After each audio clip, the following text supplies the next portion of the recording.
The first thing you need to understand about Kira Voss is that she never wanted to be special. She just wanted to survive long enough to send money back to her family on the colony world of Dust 7. The second thing you need to understand is that when someone pushes Kira Voss, she does not forget, she does not forgive. She calculates, and then she acts. The Galactic Military Academy on Station Prometheus was not designed for people like her. It was built for the sons and daughters of admirals, for the privileged offspring of corporate dynasties, for the golden children who had never known what it felt like to ration oxygen or watch their siblings go hungry. Kira knew this the moment she stepped off the transport shuttle 3 months ago, clutching her acceptance letter like it was made of glass. She had earned her place through test scores alone, perfect marks in tactical analysis, record-breaking times in the combat simulations, a recommendation from a retired general who had seen her fight in an underground ring on Dust 7 and recognized something in her eyes, something hungry, something patient. But none of that mattered to people like Dorian Kresh. Dorian Kresh was the kind of person who had never been told no in his entire pampered existence. His father owned half the mining operations in the Outer Reach. His mother sat on the Galactic Council. His family name was literally carved into the walls of 3 different buildings on the station. He walked through the halls of Prometheus like he owned them, because in many ways he did. And from the very first day, he had decided that Kira Voss was his personal entertainment. It started small.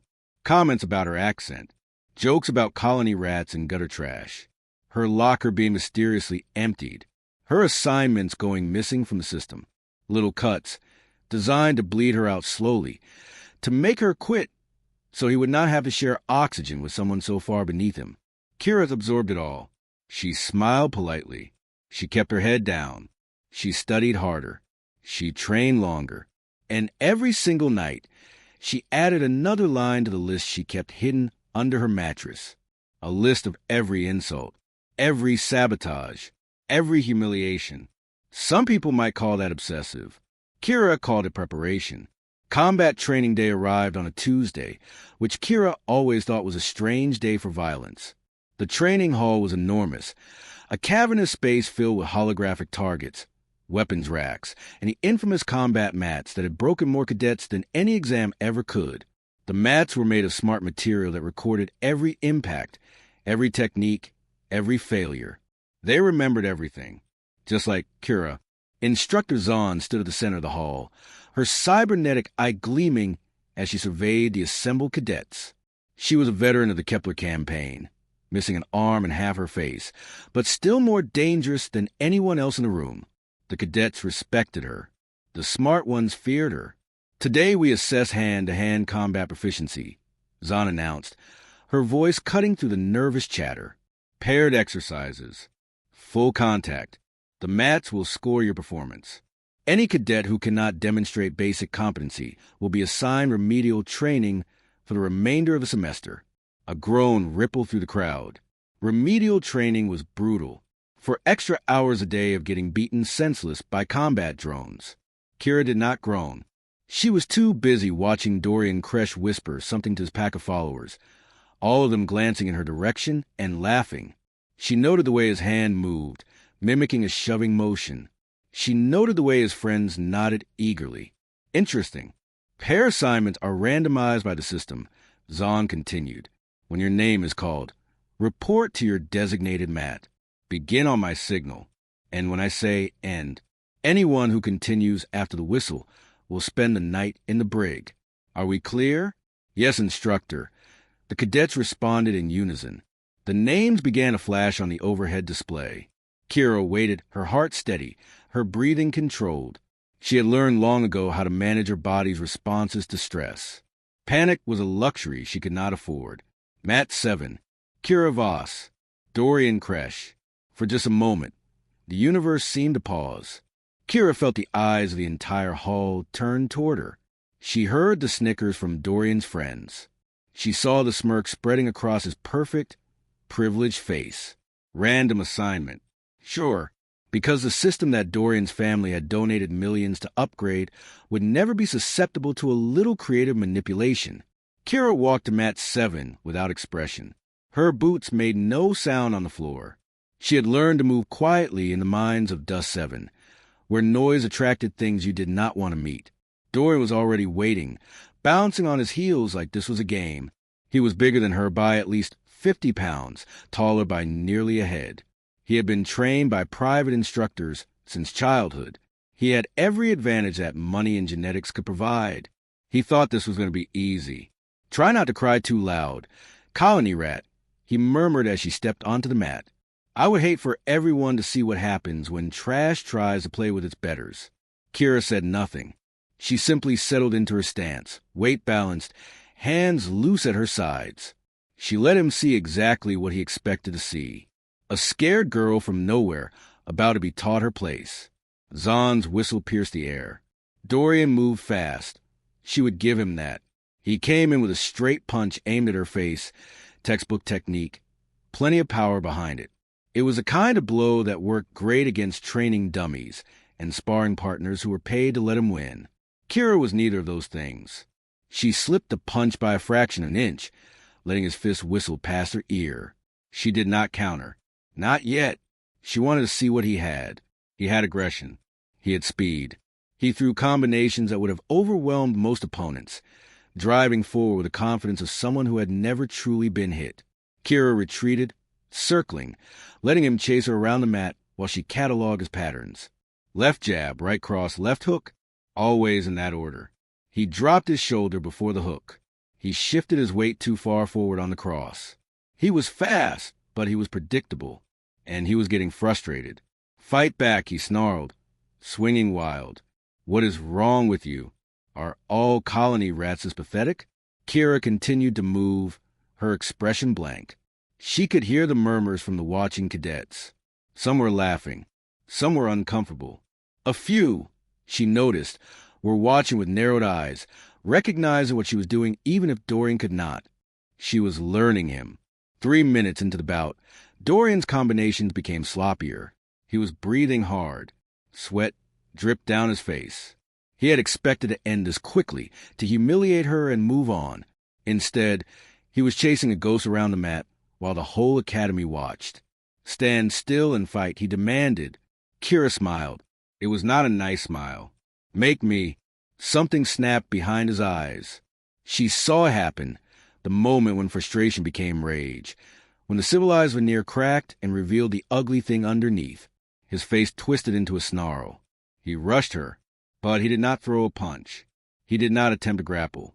He simply lowered his shoulder and shoved her, both hands slamming into her chest with all his weight behind them. Kira flew backward. The impact drove the air from her lungs. She hit the mat hard enough to make her vision flash white, sliding nearly to the edge before she managed to stop herself. For a moment, she just lay there, staring at the ceiling, letting the shock of it roll through her body. Not because she was hurt. She had taken worse falls in the mines. But because she wanted to remember this feeling. She wanted to remember it exactly. The training hall had gone silent. Pushing was not illegal in combat training, but it was considered poor form, a move used by people who could not actually fight. The mat sensors would record it as low technique, high aggression. Dorian would lose points for it. But more importantly, he had just shown everyone exactly what he was. Zahn's voice cut through the silence. Cadet Kresh, control yourself. Dorian ignored her. He walked to where Kira lay, standing over her with his fists clenched. Get up, colony rat. I am not done with you. Kira looked up at him. She saw the rage in his eyes, the desperate need to dominate, to prove that he was better than her in the only way that mattered to him. She saw 17 years of privilege and cruelty, wrapped in expensive training and genetic optimization. She saw exactly what she had been waiting for. Okay, she said quietly. Let us see what you have got. She rose to her feet in one fluid motion, and something in her posture had changed. The fear was gone. The hesitation was gone. What remained was something older, something forged in the darkness of Dust 7 where the only law was strength. Dorian did not notice. He was too busy celebrating his perceived victory, too busy playing to his friends in the crowd. He threw another combination, the same pattern as before. Left jab, right cross, left hook. Kira did not retreat this time. She parried the jab, redirected the cross, and when the hook came, She was already inside his guard. Her elbow drove into his solar plexus with surgical precision. She felt his diaphragm spasm, felt the air rush out his lungs. His eyes went wide with shock. Before he could recover, she grabbed his arm and twisted, using his own momentum against him. He was bigger, stronger, but strength meant nothing when you could not breathe and your joints were being bent in directions they were not designed to go. She swept his legs, and he went down hard, but she was not finished. Kira dropped with him, transitioning into a mount position, her knees pinning his arms, her weight centered on his chest. He struggled beneath her, bucking and twisting, but she had grown up wrestling with her brothers in the dirt. She had learned to hold on no matter what. She looked down at him, and she let him see her smile. "You know what the difference is between us, Dorian?" Her voice was calm, almost conversational. "You have spent your whole life learning how to fight, but I have spent mine learning how to survive. And those are not the same thing." She could end it here. A simple choke, a joint lock, wait for him to tap out. That was what the rules expected. That was what a good cadet would do. But Kira had never claimed to be good. She remembered every insult, every sabotage, every night she had spent rewriting assignments that mysteriously vanished from the system. She remembered the look on his face when he pushed her, that expression of pure contempt for someone he considered beneath him. She rose off him slightly, shifting her weight. He thought she was letting him up. He actually smiled, thinking he had won somehow, that she was backing down. Then she grabbed his collar, planted her feet, and with every ounce of strength in her compact frame, she lifted him off the mat and slammed him back down. The sound was tremendous. The smart material of the mat cratered beneath him, sensors screaming as they recorded an impact far beyond normal parameters. Dorian's body actually bounced, his eyes rolling back, his mouth open in a silent scream. But the mat did not hold. The material, stressed beyond its limits, simply gave way. Dorian crashed through it, through the padding beneath, through the support structure below that, and vanished into maintenance crawl space underneath the training hall floor. The hole was approximately 6 feet wide. For a long moment, no one moved. No one spoke. The entire training hall stood frozen, staring at the gap in the floor where the Academy's most privileged cadet had just been introduced to gravity. Then, from somewhere in the darkness below, came a weak and trembling voice. What just happened? Kira stood at the edge of the hole, looking down at him. She was not even breathing hard. "That," she said pleasantly, "is what happens when trash takes out the garbage." The silence stretched. And then, from somewhere in the crowd, someone started to laugh. It spread like wildfire, cadet after cadet losing their composure, the sound echoing off the walls of the training hall like music. Instructor Zahn stepped forward, her cybernetic eye flickering as she surveyed the damage. Her expression was unreadable, but Kira could have sworn she saw the corner of her mouth twitch. "Cadet Voss." "Yes, Instructor?" "Report to my office after class." "Yes, Instructor." Zahn looked at the hole in the floor, then back at Kira, then at the hole again, "And bring documentation on the tensile strength of our training mats. It seems we need to order new ones." She turned and walked away, already calling for medical to extract Dorian from the crawl space. Behind her, the laughter continued, and Kira allowed herself one small moment of satisfaction. But she knew this was not over. Dorian Kresh had money, power, and a family that did not accept defeat. He would come back at her with everything he had. She was counting on it, because Kira Voss did not forget. She did not forgive, and she was just getting started. The footage spread through the Academy network like a virus. Within an hour, every cadet on Station Prometheus had seen Kira Voss put Dorian Kresh through the floor. Within 3 hours, it had reached the civilian sections of the station. By nightfall, copies were bouncing across the galactic communication network, tagged with titles like Colony Girl, Destroys Trust Fund Baby, and When Karma Comes Knocking. Kira watched none of it. She sat in Instructor Zahn's office, her hands folded in her lap, waiting for the verdict that would determine whether she had a future or not. The office was sparse. A desk, 2 chairs, a wall display showing Zahn's service record, which was considerably longer than Kira's entire life. The instructor sat across from her, that cybernetic eye whirring softly as it analyzed Kira's vital signs. Do you know why I called you here, cadet? Because I broke your training mat. Zahn's lips twitched. Mats can be replaced. I called you here because in 23 years of service to this academy, I have never seen a cadet sandbag that effectively. Kira blinked. That was not what she had expected. You saw that? I see everything, Cadet Voss. That is rather the point of having a camera installed in my skull. Zahn leaned forward, her remaining eye fixing Kira with unsettling intensity. You could have ended that fight in 30 seconds. You have the skills. I have seen your simulation scores. Instead, you spent 3 minutes letting that boy exhaust himself while you mapped every weakness in his technique. Then you waited for him to make a mistake that justified your response. That is not the behavior of a hothead. That is the behavior of a predator. Kira said nothing. There was nothing to say. Zahn studied her for a long moment. The Kresh family will demand consequences. They have already contacted the commandant. They want you expelled. I understand. Do you? Zahn stood, walking to her window. The viewport looked out over the academy grounds, where cadets move between buildings like ants in a colony. Dorian Kresh has a broken collarbone, 3 fractured ribs, and a concussion. He will be in the medical ward for a week. His family is talking about pressing charges. Kira felt something cold settle in her stomach. She had known there would be consequences. She had calculated them. But hearing it spoken aloud made it real in a way it had not been before. However, Zahn continued, turning back to face her. The training mat recorded everything. Every push. Every illegal strike he attempted before you responded. Every rule he broke while you stayed within parameters. Technically speaking, your actions were defensive. Excessive, but defensive. Technically speaking, Kira repeated, the commandant has reviewed the footage. He is not going to expel you. The relief that flooded through Kira was so intense she nearly swayed. She locked her knees, keeping herself upright through sheer will. Thank you, instructor. Do not thank me yet. Zahn's voice hardened. You will serve 2 weeks of detention for destruction of academy property. You will write a formal apology to Cadet Kresh for any injuries sustained during training. And you will understand very clearly that I am watching you now, Cadet Voss. Whatever game you are playing, I will not allow it to interfere with the functioning of this academy. Kira met her gaze steadily.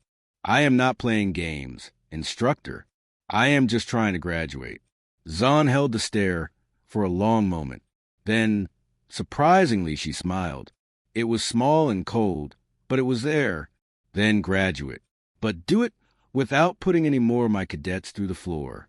Kira left the office with her future intact, but her problems multiplied. She had known that beating Dorian would bring attention. She had not anticipated becoming famous overnight. Cadets she had never spoken to stopped her in the hallways. Some wanted to congratulate her. Some wanted to challenge her. Most had wanted to stare to see the colony rat who had humiliated a Kresh. She smiled politely at all of them and said nothing of substance. Her roommate, a quiet engineering student named Bex Talon, looked at her differently too. When Kira returned to their shared quarters at night, Bex was sitting on her bed, watching one of the many copies of the footage circulating through the network. You know he isn't come after you, Bex said without looking up. Kira began unpacking her training gear. Probably. Not probably. Definitely. His older brother graduated 3 years ago. Works in fleet intelligence now. Dorian has been bragging for weeks about how he can make anyone disappear if they annoy him too much. Kira paused. That was new information. Useful information. Thank you for telling me. Bex finally looked at her, those pale eyes unreadable. I am not telling you so you can make a plan. I am telling you so you understand how much danger you are in. The Kresh family does not forgive. They do not forget. Kira almost laughed. She and the Kresh family had that in common. The next 2 weeks passed in a blur of detention and whispers. Kira scrubbed training mats. She cleaned weapons racks. She wrote her formal apology, every word precise and meaningless. And through it all, she waited for the other shoe to drop. It dropped on a Wednesday. She was walking back to her quarters after evening mess when they grabbed her, 3 of them, moving out of the shadows with practiced efficiency. They had her arms pinned before she could react, a bag over her head before she could scream. Professionals, not cadets. They dragged her through corridors she could not see, threw her into a room that smelled like recycled air and old metal. When the bag came off, she was sitting in a chair, her wrists bound to the armrests, facing a man she had never seen before. He was older than the cadets, maybe 30, with Dorian's cheekbones and Dorian's cold eyes. He wore a Fleet Intelligence uniform with lieutenant's bars on the collar. His smile was worse than anything Dorian had ever managed. "Kira Voss," he said pleasantly, "I am Soren Kresh. I believe you put my little brother through a floor." Kira's heart was pounding, but she kept her voice steady. "He pushed me first." "Oh, I know. I have seen the footage. Quite impressive, actually." Soren leaned back in his chair, crossing his legs casually. "You have good instincts, good technique. Wasted on someone from Dust 7, but good nonetheless. If you are going to kill me," Kira said, "get on with it. I have homework." Soren laughed. It was not a nice sound. "Kill you? My dear Miss Voss, killing you would be far too simple, and far too suspicious. No, I have something much more elegant in mind." He gestured, and one of his people handed him a data pad. He studied it for a moment, then turned it so Kira could see the screen. It showed her family. Her mother, working in the processing plant on Dust 7. Her father, coughing in the medical ward, his lungs ruined by years of dust exposure.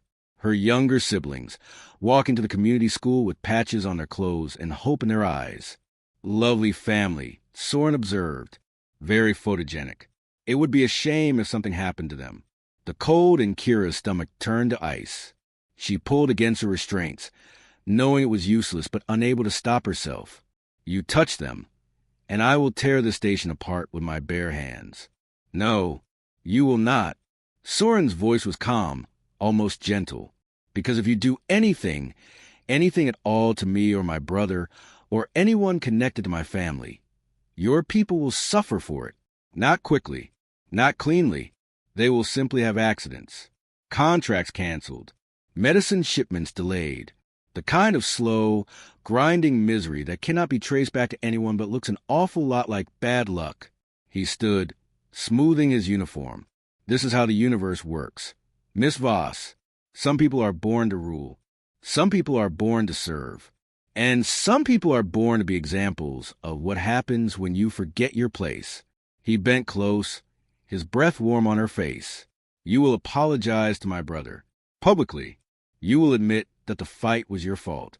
You will withdraw from the combat program and request transfer to support track. Something suitably humble. Sanitation, perhaps. And you will spend the rest of your time at this academy reminding everyone that the natural order cannot be challenged." He straightened, adjusting his cuffs. "Do we understand each other?" Kira looked up at him. She saw Dorian in his face, but worse. Dorian was cruel because he was insecure. Soren was cruel because he enjoyed it. "Yes," she said quietly. "I understand you perfectly." Soren smiled. "Excellent. My people will release you outside your quarters. I trust you will make the right decision." They put the bag back over her head. They dragged her back through the corridors. They left her standing in front of her door, wrists raw and pride burning. Bex was waiting inside, her face pale. "What happened? You were gone for 3 hours." "I was about to call security." Kira walked past her without answering. She sat on her bed. She stared at the wall. She thought about her family. Her mother's hands, cracked and calloused from the processing plant. Her father's eyes, still kind even when he could barely breathe.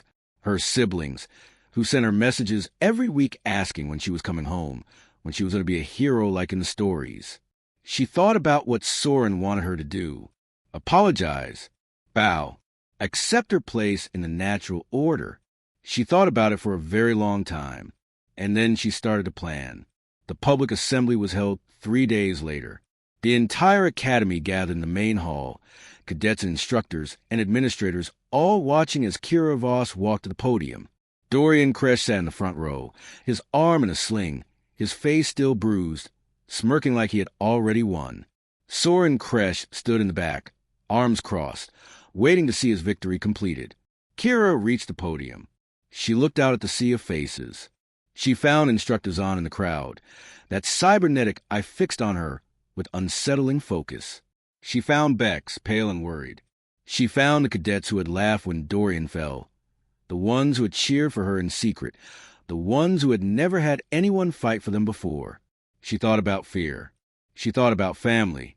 She thought about all the Kiras across the galaxy, all the colony rats and gutter trash who had been told their whole lives that they were born to serve, that the natural order was immutable, that hope was a luxury they could not afford. She leaned into the microphone.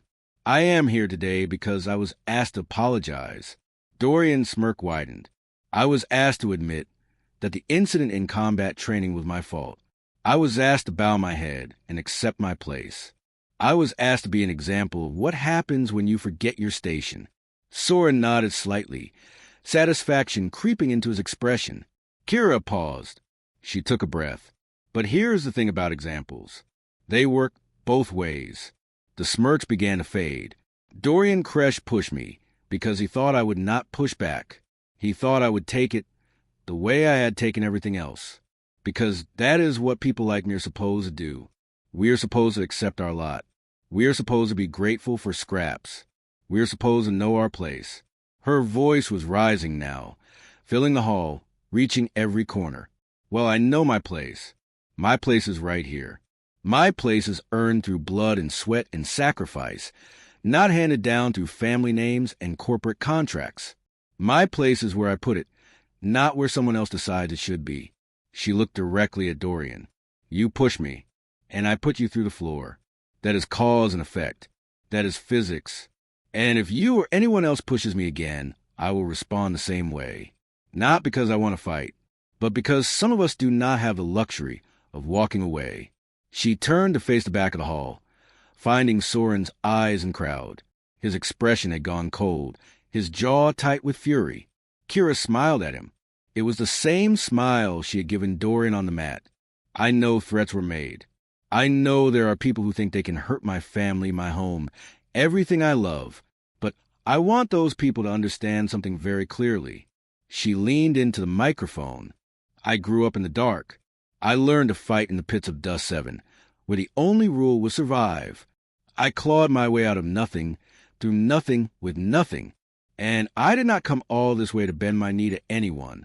Her voice dropped, becoming quiet and cold and utterly certain. You want a war? Fine.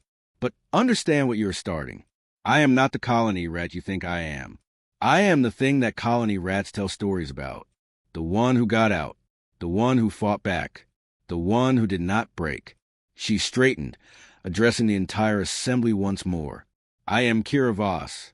I earned my place here, and I am not going anywhere. She stepped back from the podium. The silence lasted approximately 4 seconds. Then Instructor Zahn started to clap. It was slow at first, deliberate, but others joined her. Bex, the cadets who had laughed at Dorian's fall, the ones who had never had anyone speak for them before. The sound grew and grew until it was thunder, until it was a wave, until it filled the hall and shook the walls and drowned out everything else. Kira stood at the podium and let it wash over her. Soren Kresh was gone. He had slipped out during her speech, his face a mask of cold rage. He would come for her now. She knew that. He would use every resource, every connection, every dirty trick in the intelligence playbook. But she had just given him a problem. She was famous now, not just on the station, but across the network. The footage of her speech would spread even faster than the footage of the fight. People would know her name. People would be watching. And predators did not like being watched. Dorian Kresh was staring at her from the front row, his face a complicated mess of hatred and something that might have been fear. She met his gaze steadily. The natural order, she thought, is whatever we make it. After the assembly, Instructor Zahn found her in the corridor. That was either very brave or very stupid. Cadet Voss. Probably both, Kira admitted. Zahn studied her for a long moment. Then she reached into her pocket and pulled out a small chip. This contains information on Soren Kresh, his operations, his methods, his vulnerabilities. She pressed it into Kira's hand. Consider it a graduation gift. Early, Kira looked down at the chip, then back up at Zahn. Why are you helping me? Because I've been watching this academy protect people like the Kresh family for 2 decades, and I am tired of it. Zahn's cybernetic eye gleamed. Burn them down, Cadet Voss. Burn them all down. She walked away without another word.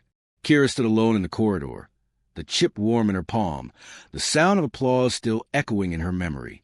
She thought about her family, about Dust 7, about all the battles yet to come. Then she smiled. She had come to this academy to survive, to earn credits, to send money home. But survival was not enough anymore. Dorian Kresh had pushed her, and she had put him through the floor. Soren Kresh had threatened her family, and she had declared war in front of the entire station. Now it was time to show them what a colony Rat could really do. She pocketed the chip and walked toward her quarters, already planning her next move. The natural order was about to change, and Kira Voss was just getting started.